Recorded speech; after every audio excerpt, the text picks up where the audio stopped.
పెరిగింది కానీ ఉమ్. ఇంకా దానికి పట్టీలు వచ్చినాయి. అవునా? ఏడు ఏడు ఏడ పెట్టినారు చెట్లు? అక్కడ అక్కడ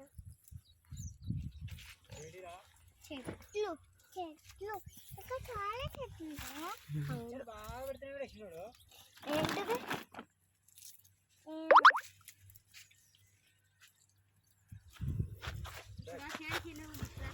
హలో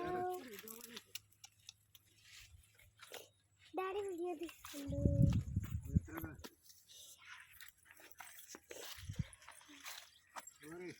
పత్తి తీస్తున్నావా నేత్ర? ఏం చేస్తున్నావు?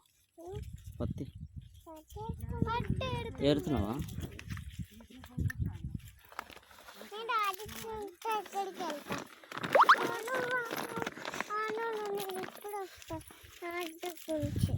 ఇది అయిపోయింది. అటు అటు ఆ చెట్టు కడు తాతకెళ్ళి పువ్వులా ఉంటాయి, తాతకెళ్ళి అంటారా? ఇలానే ఉంటాయి. ఫస్ట్ ఇది